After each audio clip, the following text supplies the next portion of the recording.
जब माता पार्वती ने दिया शिव, विष्णु, नारद, कार्तिकेय और रावण को श्राप। एक बार भगवान शंकर ने माता पार्वती के साथ ध्रुत जुआ खेलने की अभिलाषा प्रकट की।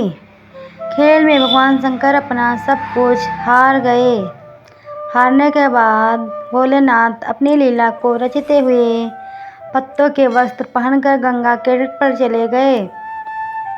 कार्तिकेय जी को जब सारी बात पता चली तो वह माता पार्वती के समस्त उपस्थित वस्तु वापस लेने आए।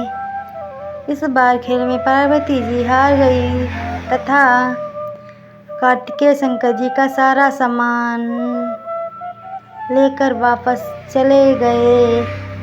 अब इधर पार्वती भी चिंतित हो गई कि सारा सामान भी गया तथा पति भी दूर हो गया। पार्वती जी ने अपनी व्यवस्था अपने प्रिय पुत्र गणेश को बताई तो मृत भक्त गणेश जी स्वयं खेल खेलने शंकर भगवान के पास पहुँचे। गणेश जी जीत गए तथा लौटकर अपनी जीत का समाचार माता को सुनाया। इस पर पार्वती बोली कि उन्हें अपने पिता को साथ लेकर आना चाहिए था। गणेश जी फिर भोलेनाथ की खोज करने निकल पड़े। भोलेनाथ से उनकी भेंट हरिद्वार में हुई। उस समय भोलेनाथ भगवान विष्णु व कार्तिकेय के साथ भ्रमण कर रहे थे। पार्वती से नाराज भोलेनाथ ने लौटने से मना कर दिया। भोलेनाथ के भक्त रावण ने गणेश जी के वाहन मूषक को बिल्ली का रूप धारण करके डरा दिया। मूषक गणेश जी को छोड़कर भाग गया। इधर भगवान विष्णु ने भोलेनाथ की इच्छा से पासा का रूप धारण कर लिया तथा गणेश जी के माता के उदास होने की बात भोलेनाथ को कहा सुनाई।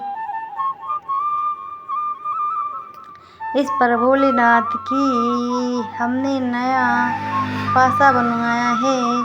अगर तुम्हारी माता पुनः खेल खेलने को सहमत हो तो मैं वापस चल सकता हूँ।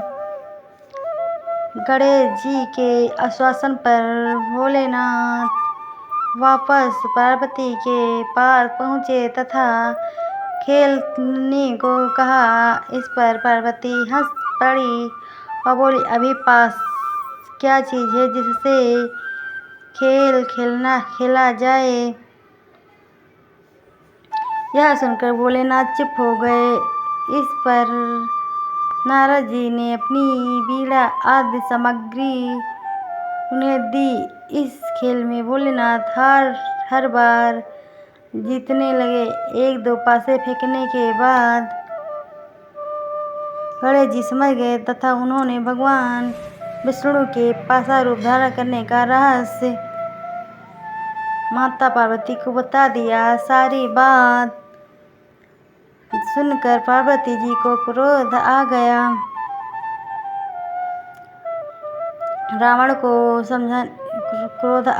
रावण ने माता को समझाने का प्रयास किया पर उनका क्रोध शांत नहीं हुआ तथा क्रोधवश उन्होंने भोलेनाथ को श्राप दिया कि गंगा की धारा का बोझ उनके सिर पर रहेगा।